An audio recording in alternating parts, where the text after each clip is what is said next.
Hello everyone, welcome to study for you. दोस्तों, आज का सेशन जो है वो घटना चक्र पर आधारित यानी कि टो सीरीज का प्रैक्टिस सेट 1। यदि आप यूपीएससी के जूनियर सेशन की एग्जाम देने जा रहे हैं तो ये क्लास आपके लिए इम्पोर्टेंट साबित होने वाली है। तो यदि आप इसको देख रहे हैं तो अंत तक देखिए और आपको पढ़ने में मजा आएगा। इसमें हम फुल डिस्क्रिप्शन करेंगे। तो चलिए स्टार्ट करते हैं। पहला प्रश्न क्या कह रहा है कि राजगृह किस महाजनपद की प्रथम राजधानी थी? देखो, अगर हम दोस्तों महाजनपद की हम बात करें, यहाँ पर जो दोस्तों मिल रहा है महाजनपद, ठीक है। यदि हम महाजनपद की बात करें तो दोस्तों ये अगर पूछा जाए कि टोटल महाजनपद की संख्या कितनी थी, तो टोटल जो महाजनपदों की संख्या थी वो दोस्तों 16 थी। क्लियर? अब ये टोटल महाजनपद 16 कौन कौन से थे, यहाँ पर तो राजगिर पूछ दिया, उनकी भी राजधानी पूछी जाती है जो कि आपकी इंपॉर्टेंट हो जाती है। अच्छा, ये जो टोटल 16 महाजनपद है, इनका वर्णन कहाँ पर मिलता है? तो इनका वर्णन जो है दो जगह मिलता है दोस्तों। एक आपका मिलता है भक्ति सूत्र, जो कि जैन जैन ग्रंथ है। एक आपका दोस्तों भक्ति सूत्र में मिलता है, भक्ति सूत्र, जो कि एक जैन ग्रंथ है। ठीक है, जैन ग्रंथ है। दूसरा दोस्तों मिलता है इसका वर्णन अगुंतर निकाय में, जो कि एक बौद्ध ग्रंथ है। इसमें अगुंतर निकाय, ये भी इंपॉर्टेंट पॉइंट है। अगुंतर निकाय, अगुंतर निकाय ये कि आपका एक बौद्ध ग्रंथ है। ठीक, ये पॉइंट याद रखेंगे दोस्तों। हमारा जो टेबलेट का पेन है वो खराब हो चुका है, उसको आने में थोड़ा 2-3 दिन लगेंगे। हम ये स्टाइलस से लिख रहे हैं, नॉर्मल से, जो कि टेबलेट में सही से चल नहीं रहा है। तो आप सुनने पे ज्यादा ध्यान देना, लिख हम कम पाएंगे क्योंकि लिख नहीं पा रहा, देख पा रहे होंगे आप। तो हम लोगों ने बात की कि टोटल महाजनपद 16 है, जिनमें से इनका वर्णन जो है भगवती सूत्र। भगवती सूत्र क्या है? एक जैन ग्रंथ है। दूसरा अगुंतर निकाय, जो कि एक बौद्ध ग्रंथ में है। इनमें इनका वर्णन मिलता है। 16 महाजनपदों की अगर हम बात करें तो दोस्तों 3 नाम ऐसे हैं जो आ से हैं। ये थोड़ा ट्रिक टाइप से हमने बनाई है, हालांकि कोई ट्रिक नहीं है। 3 नाम ऐसे हैं जो आ से हैं। अब वो 3 नाम आ से कौन कौन से? जिसमें से आपका अवंती, अस्मक और अंग। ठीक है, अवंती, अस्मक और अंग। ठीक है। अवंती की 2 राजधानियां थी, एक उत्तरी अवंती की राजधानी, दूसरी दक्षिणी। उत्तरी अवंती की हम बात करें दोस्तों, उज्जैनी उत्तरी अवंती की राजधानी है। सुनते रहना और आप अपनी नोट्स बनाएं। हम चाहते हैं कि हम जो बोल रहे हैं आप उनको बनाएं और आप देखना, पेपर में मजा आएगा करके। ठीक है। दक्षिण की राजधानी अवंती की थी महिष्मति। ठीक है, क्या हमने बताया कि अवंती की उत्तरी राजधानी उज्जैनी, दक्षिणी राजधानी महिष्मति। क्लियर? दूसरी आ से राजधानी महाजनपद जो है वो है अस्मक। अस्मक की राजधानी दोस्तों कोटली। ठीक है, दूसरा जो है दोस्तों अस्मक है, और अस्मक की राजधानी जो है दोस्तों वो है आपकी पोटली। ये इंपॉर्टेंट इसलिए हो जाता है अस्मक, क्योंकि दक्षिण भारत का एकमात्र महाजनपद, दक्षिण भारत का एकमात्र महाजनपद जो है वो आपका अस्मक है। इंपॉर्टेंट है, ये पॉइंट याद रखेंगे। क्लियर?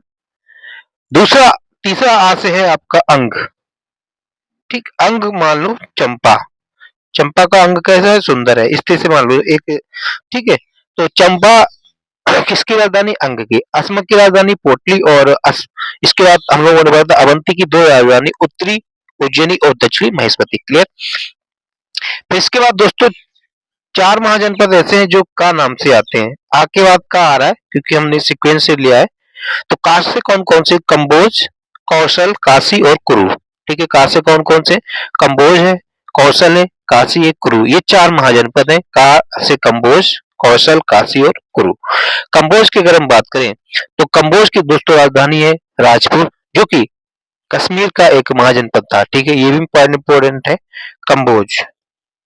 ठीक है, कंबोज की राजधानी राजपुर, राजपुर है। ठीक है, और ये कंबोज कहाँ है? कश्मीर में था। दूसरा कौशल, ये तो अपने ही पास में है। कौशल की राजधानी श्रावस्ती, काशी की राजधानी वाराणसी और कुरु की राजधानी इंद्रप्रस्थ। एक बार और रिवीजन करा देते हैं। कंबोज की राजधानी राजपुर, कौशल की राजधानी श्रावस्ती, काशी की राजधानी जो है वो आपकी वाराणसी, एंड कुरु की राजधानी थी वो थी इंद्रप्रस्थ। फिर एक नाम आता है का के बाद गा का। गा से दोस्तों गांधार है। ठीक, एक महाजनपद है आपका गांधार, और गांधार की राजधानी दोस्तों तक्षशिला। गांधार की राजधानी तक्षशिला। ये पॉइंट इंपॉर्टेंट है, इसको याद रखेंगे। ठीक है, फिर एक आपका चेदी महाजनपद है। चेदी इंपॉर्टेंट है, चेदी की राजधानी सुक्तिमती। चेदी की राजधानी सुक्तिमती आप लिख लेंगे। फिर तीन नाम ऐसे आते हैं जो माँ से, मगध, मल्ल और मत्स्य, ये तीनों ही इंपॉर्टेंट है। कौन कौन सा? मगध, मल्ल और मत्स्य। ठीक है, मगध की राजधानी बताए तो राजगीर है। ठीक, तो राजगीर किसकी राजधानी हो गई? मगध की, इंपॉर्टेंट हो गया। तो मगध की राजधानी क्या हो गई? आपकी राजगीर है। दूसरा हमने माँ से जो महाजनपद बोला वो है आपका मल्ल। मल्ल भी इंपॉर्टेंट है, एग्जाम में आता है। मल्ल की राजधानी कुशीनगर। ठीक है, मल्ल की राजधानी क्या है? कुशीनगर। और तीसरा माँ से जो था वो है मत्स्य। मत्स्य की राजधानी विराटनगर, ये भी इंपॉर्टेंट है। मत्स्य की राजधानी विराटनगर, मल्ल की राजधानी कुशीनगर और मगध की राजधानी जो है वो राजगीर है। ठीक, क्लियर हुआ? तो इसके बाद पासे आता है एक, पासे पांचाल। पांचाल की भी दो राजधानियां थी, एक उत्तरी, उत्तरी जो राजधानी थी पांचाल की वो अहिछत्र थी, जो कि बरेली अब वर्तमान में है, या रामपुर। दक्षिण की जो राजधानी थी पांचाल वो थी काम्पिल, और काम्पिल कहाँ है? फरुखाबाद में। ठीक है, फिर दो और नाम इंपॉर्टेंट है, वत्स और बज्जी। वहां से था वत्स, वहां से बज्जी। ठीक है, बज्जी की अगर राजधानी की हम बात करें तो वैशाली, और वत्स की राजधानी कौशाम्बी, ये दोनों इंपॉर्टेंट है। पूछा जा सकता है कि वैशाली किस महाजनपद की राजधानी थी? तो वैशाली जो है बा से ही नाम है वो है बज्जी, कौशाम्बी जो है वो है वत्स। क्लियर? और लास्ट जो है इंपॉर्टेंट है सूरसेन। सूरसेन की राजधानी मथुरा, ये तो मोस्ट इंपॉर्टेंट है। क्लियर? आई होप आपने 16 महाजनपद ढंग से सुने होंगे, उनकी राजधानियां समझी होंगी। क्लियर? इनमें से जो वत्स और बज्जी था दोस्तों, वो आपका गणतंत्रात्मक व्यवस्था वहां पर थी। सिर्फ दो ही महाजनपद ऐसे जहां पर गणतंत्रात्मक व्यवस्था थी, बाकी सभी महाजनपद में राजतंत्रात्मक व्यवस्था चलती थी। ठीक है, और इन सभी 16 महाजनपद में से 4 ही महाजनपद ऐसे थे जो सबसे सर्वाधिक शक्तिशाली थे, जिसमें से आपका मगध, कौशल, बक्स और अवंती। ये बात क्लियर हुई? तो अब इसका राइट आंसर तो हो जाएगा राजगीर की राजधानी मगध। कुरु की राजधानी हम लोगों ने क्या बताई थी? इंद्रप्रस्थ। ठीक है, कुरु की राजधानी क्या थी? इंद्रप्रस्थ थी। ठीक, अवंती की राजधानी दो थी, उज्जैनी और महेश्वती। और कौशल की राजधानी दोस्तों थी श्रावस्ती। ठीक है, क्लियर? ये सारे पॉइंट इंपॉर्टेंट थे। पहला नंबर क्वेश्चन इंपॉर्टेंट था। बढ़ते हैं प्रश्न नंबर 2 की तरफ। प्रश्न नंबर 2 क्या कह रहा है दोस्तों कि किस मंदिर को ब्लैक पगोड़ा के नाम से जाना जाता है? इंपॉर्टेंट है। ब्लैक पगोड़ा आप जानते हैं कि कोणार्क का सूर्य मंदिर is also called black pagoda, है? कोणार्क के सूर्य मंदिर को ब्लैक पगोड़ा के नाम से जाना जाता है। तो इसका राइट आंसर जो हो जाएगा वो हो जाएगा सूर्य मंदिर कोणार्क। ये बात समझ में आ गई? ठीक। अब जो जो सूर्य मंदिर जो है इसको बनवाया किसने? ये भी एग्जाम में आता है। तो इसको दोस्तों जो है नरसिंह देव बर्मन, नरसिंह देव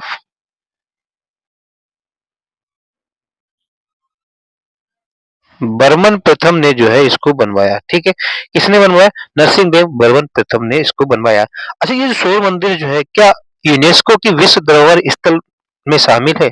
यस, ये यूनेस्को के विश्व धरोहर स्थल में इसको शामिल किया गया है दोस्तों। कब किया गया है? ये भी एग्जाम में ओरिएंटेड पॉइंट है। इसको दोस्तों 1984 में यूनेस्को की विश्व धरोहर स्थल में शामिल किया गया है। अगर यूनेस्को की हम बात करें तो यूनेस्को का हेडक्वार्टर कहाँ है? पेरिस में। यूनेस्को की स्थापना जो है दोस्तों 16 नवंबर 1945 को हुई, और इसके वर्तमान डीजी जो है यानी कि डायरेक्टर जनरल जो है वो आंद्रे अजोले है। क्लियर हुआ? चलिए पढ़ते हैं प्रश्न नंबर 2 की तरफ, यानी कि प्रश्न नंबर 3। प्रश्न नंबर 3 क्या कह रहा है कि किस स्वतंत्रता सेनानी को, ये भी इंपॉर्टेंट क्वेश्चन है, किस स्वतंत्रता सेनानी को भारतीय क्रांति की जननी या mother of the Indian revolution के तौर पर जाना जाता है? ये आप जानते होंगे कि मैडम भीखाजी कामा को जो है भारतीय क्रांति की जननी कहा जाता है। इन्हें क्यों कहा जाता है?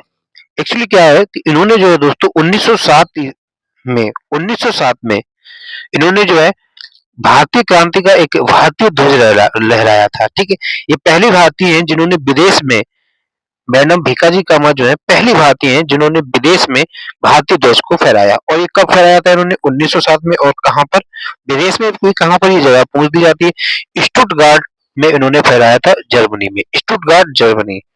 ठीक है, स्टुटगार्ट, स्टुटगार्ट दोस्तों जर्मनी, जो कि आपका जर्मनी में इंपॉर्टेंट है। ठीक है, तो भारतीय क्रांति की जननी कौन कहलाती है? मैडम भीखाजी कामा। क्लियर हुआ?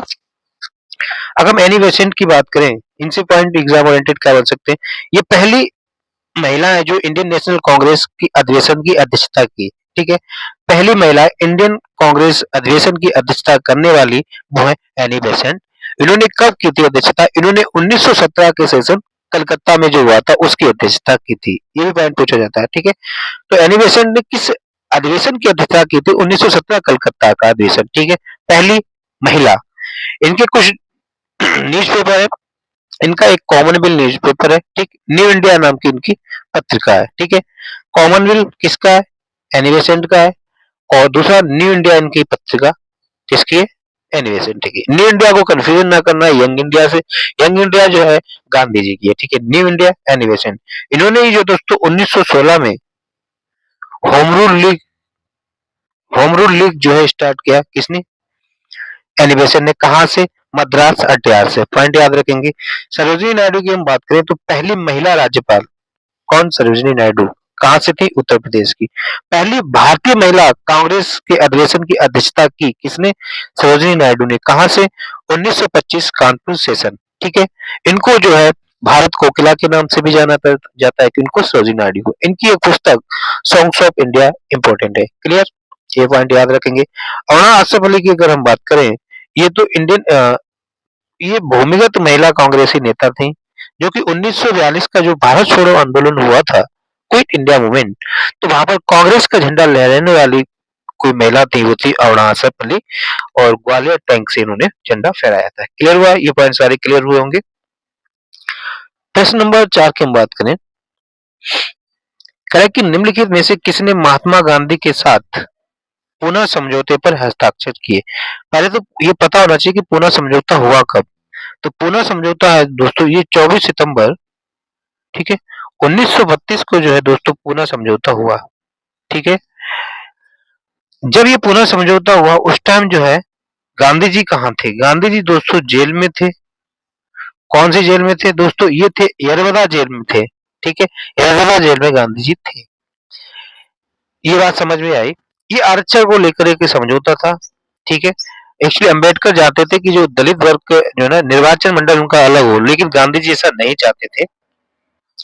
तो गांधी जी ने जेल में ही जो है आमरण अनशन किया, ठीक है। तो इसके लिए जो है गांधी और अंबेडकर के बीच में समझौता कराया गया और समझौता हो गया, बात बन गई, ठीक है। तो समझौता में जो गांधी जी तो जेल में थे और जो समझौता था उसमें हस्ताक्षर अंबेडकर और किसके हुए? गांधी के नहीं हुए समझौते में। ये पॉइंट याद रखना। गांधी जी के नहीं। पूना पैक्ट में हस्ताक्षर जो हुए हैं वो दोस्तों गांधी जी के नहीं हुए, अंबेडकर और मदन मोहन मालवीय के हुए हैं। किसके हुए हैं?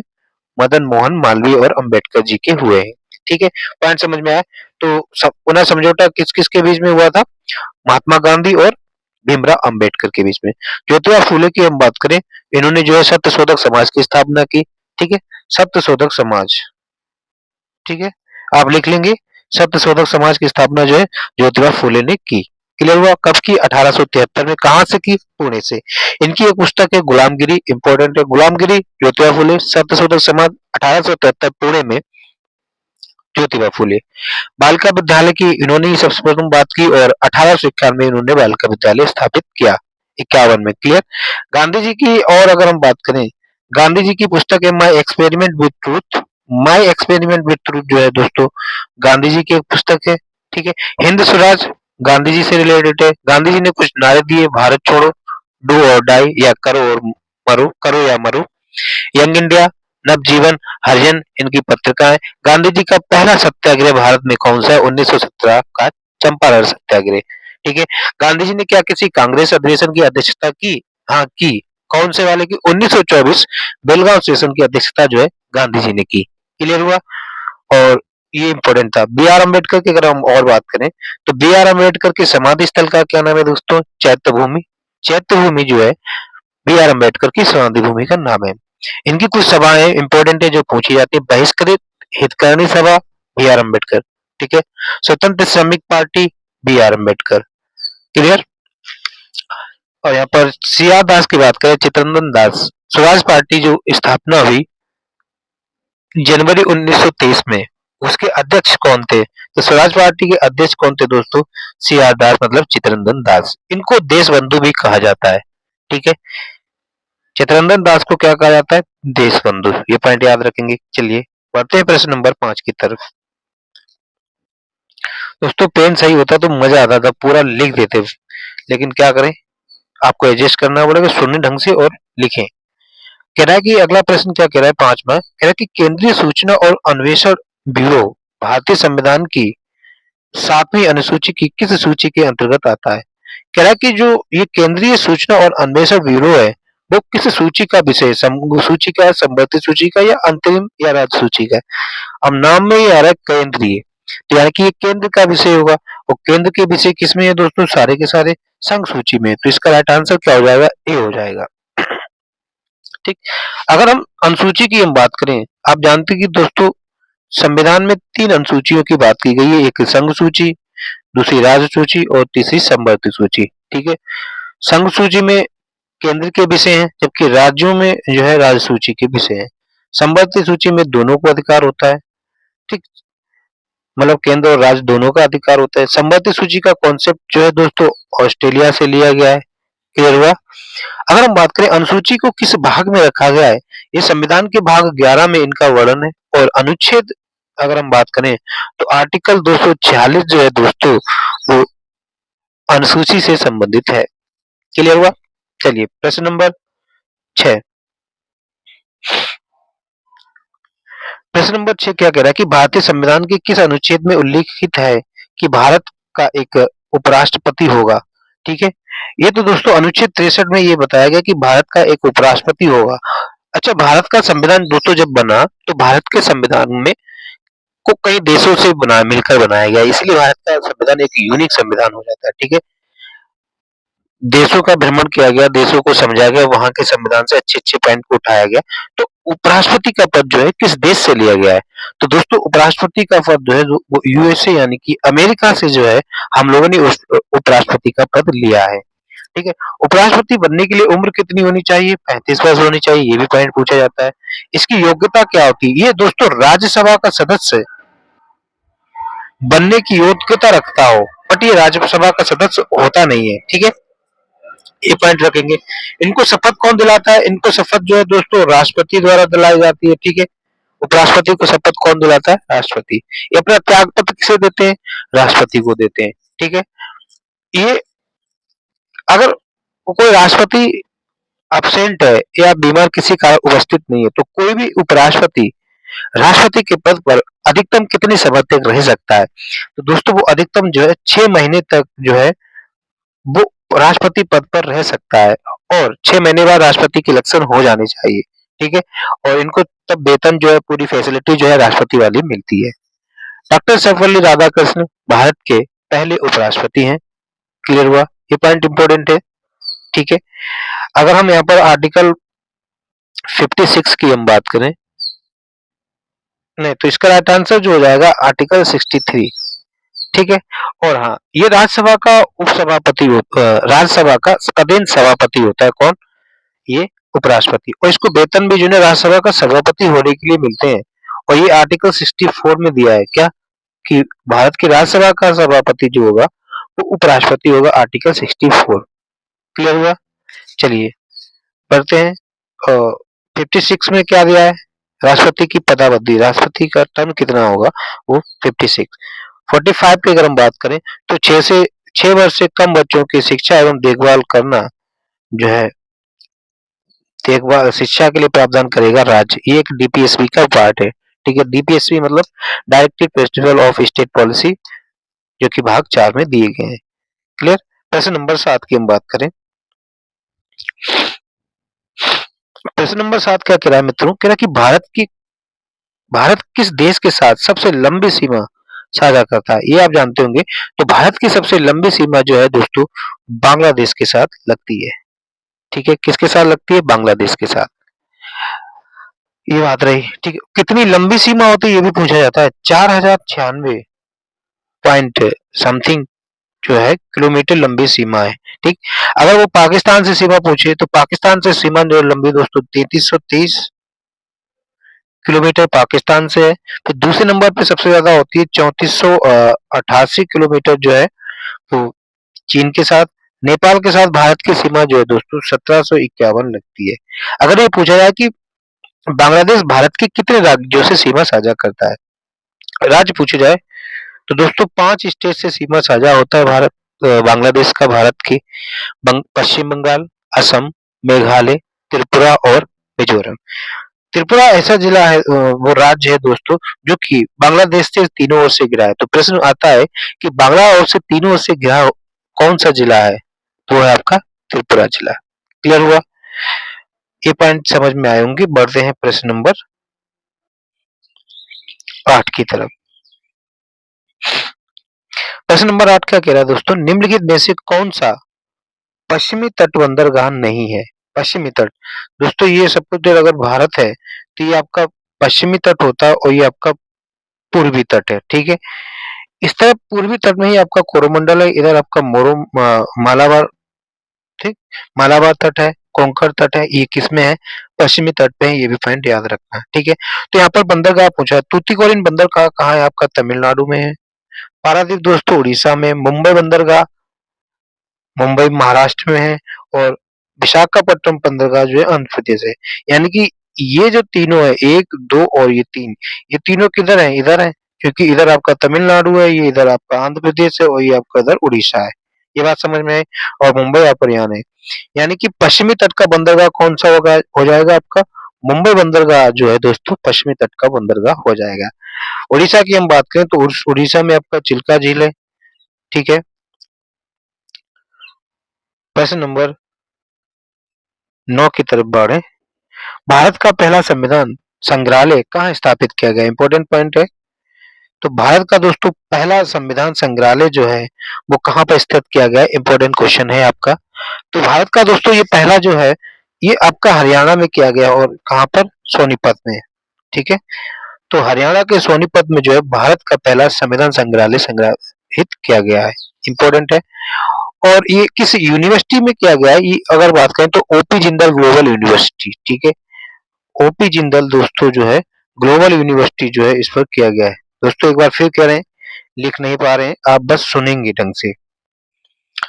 चलिए प्रश्न नंबर 10 की बात करें। कह रहा कि संयुक्त राष्ट्र का 29वां जलवायु परिवर्तन सम्मेलन कोप 29 2024 कहाँ आयोजित हुआ? ये भी इंपॉर्टेंट है, एग्जाम में इस तरह से एग्जाम पूछे जाते हैं। तो जो कोप 29 जो है दोस्तों इस बार का जो है वो हुआ अजरबैजान की राजधानी बाकू में। बाकू किसकी राजधानी? अजरबैजान की। और एक पॉइंट इंपॉर्टेंट ये हो जाता है कि कैस्पियन सागर में स्थित एकमात्र राजधानी जो है वो है आपकी अजरबैजान की राजधानी बाकू। ठीक है, बाकू किस में स्थित है? बाकू को अगर आप मैप में देखेंगे दोस्तों तो ये कैस्पियन सागर है ना, उसके किनारे लगभग उसी में है ये। ठीक है, तो बाकू में ये हुआ कोप 29। कोप 30 कहाँ होगा? इसका अगला वाला वो होगा दोस्तों ब्राजील में। ठीक है, कोप 30 जो है वो होगा ब्राजील में। ये भी याद रखेंगे। ठीक है, ब्राजील में। क्लियर? प्रश्न नंबर 11 की हम बात करें। प्रश्न नंबर 11 क्या कह रहा है दोस्तों? कौन सी नदी घाटी कर्नाटक राज्य की पश्चिमी घाट प्रबंध श्रृंखला से निकलती है और जिसकी नोयल, काबनी, अर्कावती और अमरावती जैसी कई सहायक नदियां हैं। ठीक है, तो ये दोस्तों नोयल नदी, काबिनी, अर्कावती और अमरावती जो है दोस्तों ये कावेरी नदी की सहायक नदियां हैं। अगर हम पूछे कावेरी नदी का उद्गम होता कहाँ से? ये दोस्तों ब्रह्मगिरी पहाड़ियों से होता है। कहाँ से होता है? ब्रह्मगिरी पहाड़ी। ठीक है, और ब्रह्मगिरी पहाड़ी कहाँ है?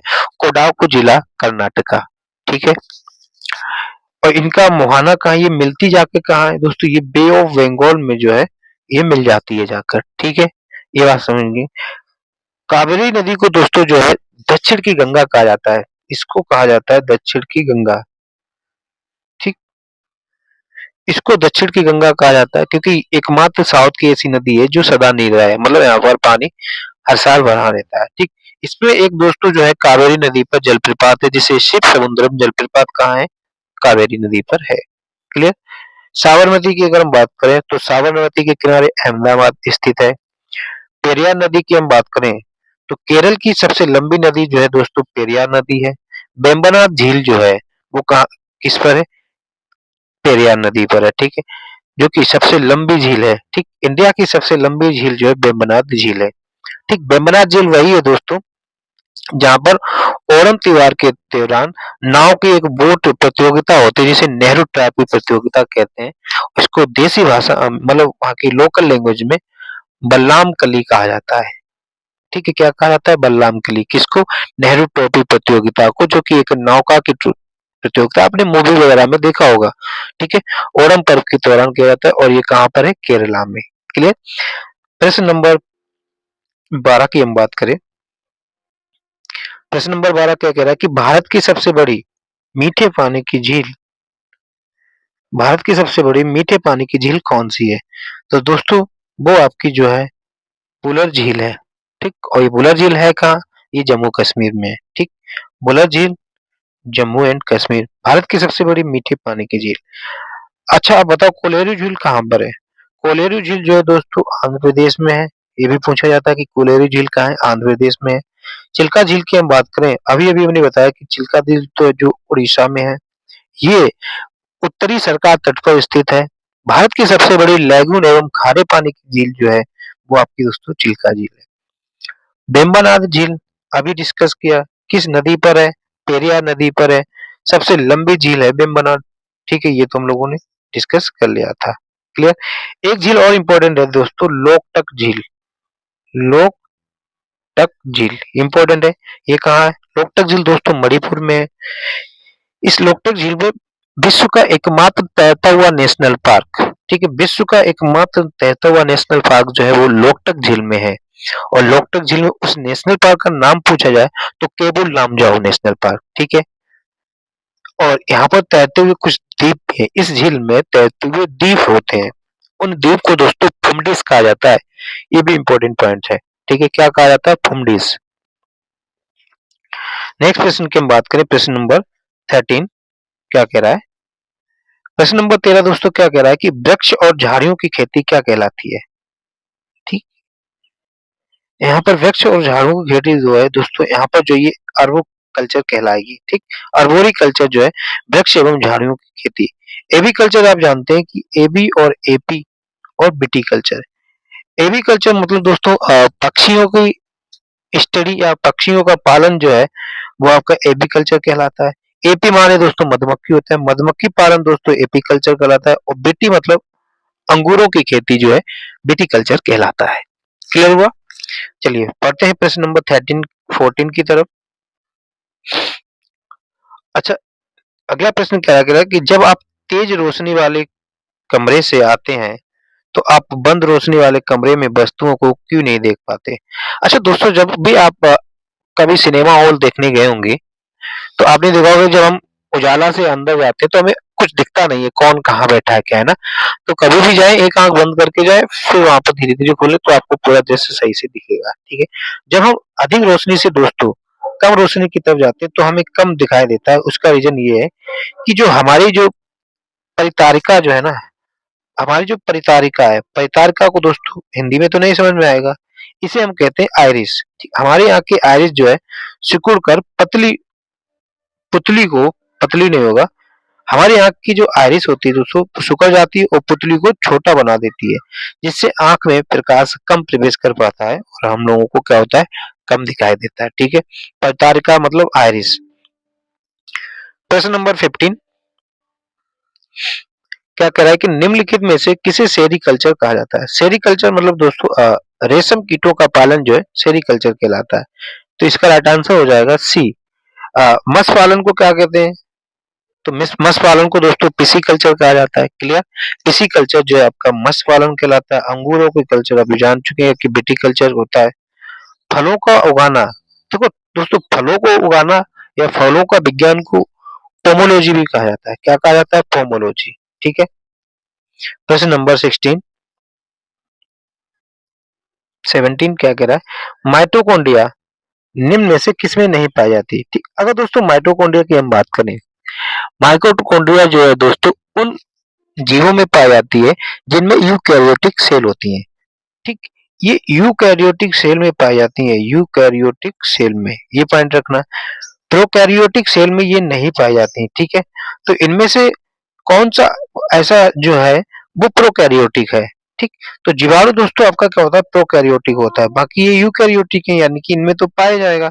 तो प्रोकैरियोटिक में जो है जीवाणु नहीं माइटोकॉन्ड्रिया नहीं पाया जाता है। एक चीज और है जिसमें माइटोकॉन्ड्रिया नहीं पाई जाती, जो कि इसका अपवाद आ जाता है, जिसमें हम बोलते हैं नीले हरे शैवाल, ब्लू ग्रीन एल्गी जो है, नीले हरे शैवाल में भी दोस्तों जो है माइटोकॉन्ड्रिया नहीं पाया जाता। एक तो आपका जीवाणु हो गया, उसमें माइटोकॉन्ड्रिया नहीं पाया जाता। दूसरा आपका दोस्तों नीले हरे शैवाल माइटोकॉन्ड्रिया नहीं पाया जाता। माइटोकॉन्ड्रिया को जो है पावर हाउस ऑफ सेल कहा जाता है। कोशिका का बिजली घर जो है माइटोकॉन्ड्रिया को कहा जाता है। ठीक, अगर हम माइटोकॉन्ड्रिया की खोज की हम बात करें तो माइटोकॉन्ड्रिया की खोज किसने की? तो कोलकर नामक वैज्ञानिक ने जो है माइटोकॉन्ड्रिया की खोज की। ठीक है, एक पॉइंट और यहाँ पर आता है, एक दोस्तों क्रेब्स चक्र होता है। तो कह रहा है कि क्रेब्स चक्र कहाँ कंप्लीट होता है, हमारे बॉडी के या कोशिका के किस भाग में होता है? तो आप माइटोकॉन्ड्रिया आंसर मारेंगे। ठीक, क्रेब्स चक्र जो है दोस्तों माइटोकॉन्ड्रिया में होता है। ठीक है, और एटीपी का निर्माण कहाँ होता है? एडिनोसिन ट्राइफॉस्फेट का निर्माण कहाँ होता है, जिससे हमें ऊर्जा मिलती है? वो होता है माइटोकॉन्ड्रिया में। ठीक है, ये बात समझ में आई। जीवाणु की हम बात करें तो जीवाणु की स्टडी को जो है बैक्टीरियोलॉजी कहा जाता है। इसकी खोज जो है दोस्तों लीवेनहॉक ने की। क्लियर? कवकों का अध्ययन क्या कहलाता है? दोस्तों कवकों का अध्ययन माइकोलॉजी कहलाता है, जबकि शैवालों का अध्ययन दोस्तों जो है फाइकोलॉजी कहलाता है। शैवाल की अगर हम बात करें तो शैवाल में खाद्य पदार्थ जो होते हैं जैसे कि कार्बोहाइड्रेट, प्रोटीन, वसा, ये किस रूप में, शैवाल में भोजन किस रूप में होता है? दोस्तों शैवाल में भोजन जो है वो स्टार्च के रूप में होता है, ये इंपॉर्टेंट पॉइंट है। ठीक, इसके रूप में होता है, स्टार्च के रूप में भोजन होता है। शैवाल किस पौधे के अंतर्गत आता है, किस प्रकार के जगत के आता है? ये एक थैलोफाइटा होता है। ठीक है, शैवाल जो है दोस्तों थैलोफाइटा के अंतर्गत आता है। ये कुछ पॉइंट याद रखेंगे। बढ़ते हैं प्रश्न नंबर 18 की तरफ। प्रश्न नंबर 18 क्या कह रहा है कि चिकनगुनिया निम्न में से किस मच्छर के कारण होता है? चिकनगुनिया जो है दोस्तों एडिस एजिप्टी, तो इसका राइट आंसर जो हो जाएगा बी हो जाएगा। एडिस मच्छर के काटने से दोस्तों है चिकनगुनिया हो जाता है। ठीक है, और इस मच्छर के काटने से कौन सा रोग होता है? डेंगू रोग जो है दोस्तों इसी मच्छर के काटने से होता है। ठीक है, पित्त ज्वर जो येलो फीवर होता है वो भी एडिस मच्छर के काटने से होता है। एनाफिलीज के काटने से दोस्तों जो है मलेरिया नामक रोग हो जाता है। मादा एनाफिलीज से काटने से मलेरिया रोग हो जाता है। क्लियर? याद रखेंगे। प्रश्न नंबर 18 की हम बात करें, कह रहा है कि अर्थव्यवस्था की संरचनात्मक ढांचे से क्या तात्पर्य है? तो अर्थव्यवस्था का संरचनात्मक ढांचे का मतलब है दोस्तों जो हमारा जीडीपी होता है, यानी कि ग्रोस डोमेस्टिक प्रोडक्ट। जीडीपी होता क्या है? किसी देश की सीमा के भीतर, ये याद रखना, किसी देश की सीमा के भीतर, चाहे वो भारत उसी देश के रहने वाले निवासी हो या कोई विदेश से आकर यहाँ पर कर रहा है, बट उस देश की सीमा के भीतर किसी वित्तीय वर्ष में उत्पादित अंतिम मूल्यों, अंतिम वस्तुओं का जो अंतिम मूल्य है वही उसका जो है जीडीपी कहलाता है। ठीक, तो इसमें क्षेत्रों, विभिन्न क्षेत्रों में इसके योगदान जो है ना वो अर्थव्यवस्था के संरचनात्मक ढांचे को निर्धारित करता है। ठीक, जीडीपी के विभिन्न क्षेत्र में क्या क्या रहता है? एक आपका दोस्तों primary sector, secondary sector, tertiary sector. Primary sector यानी कि प्राथमिक क्षेत्र की हम बात करें जिसमें आपका कृषि और उससे संबंधित जितने भी कार्य हैं, खनन उत्खनन भी दोस्तों प्राथमिक क्षेत्र में आ जाते हैं। द्वितीय क्षेत्र में दोस्तों वो विषय आ जाते हैं जिसमें हम कोई मैन्युफैक्चरिंग वाला काम करते हैं ना, जैसे बिस्कुट का बनना, विद्युत का बनना, गैस का बनना, कपड़ा बनना, ये सब क्या है, ये द्वितीय क्षेत्र के काम आ जाते हैं। टर्सरी सेक्टर को दोस्तों जो है या तृतीय क्षेत्र को दोस्तों सेवा क्षेत्र भी कहा जाता है, और इसमें जो है जितनी भी सर्विसेज होती हैं, सेवाएं होती हैं वो आते हैं, जैसे बैंकिंग, यातायात, व्यापार, ये सब क्या है तृतीय क्षेत्र के योगदान है। और भारत की जीडीपी में सबसे ज्यादा योगदान जो है वो तृतीय क्षेत्र का है। क्लियर? बढ़ते हैं प्रश्न नंबर 19 की तरफ। प्रश्न नंबर 19 क्या कह रहा है कि इनमें से कौन हरित क्रांति के नकारात्मक प्रभावों में से एक नहीं है?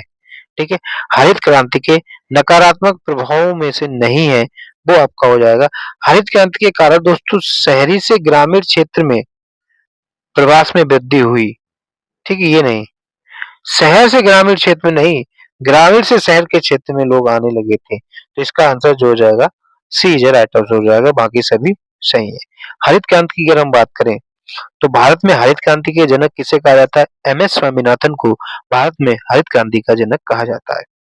पूरे वर्ल्ड वाइड, पूरे विश्व की हम बात करें तो नॉर्मन वोरलॉग को जो है विश्व में हरित क्रांति का जनक कहा जाता है। हरित क्रांति में दो दोस्तों सीड्स आए थे, हाई यील्डिंग वैरायटी सीड्स, किस-किस के आए थे? एक आया था गेहूँ के बीज और दूसरे आए थे चावल के बीज। गेहूँ के बीज किस प्रकार के थे? ये हाई यील्डिंग वैरायटी सीड्स थे, ये याद रखना, ठीक है? एग्ज़ाम में पॉइंट पूछा जा चुका है। और जो गेहूँ के बीज थे वो किस देश से आए थे?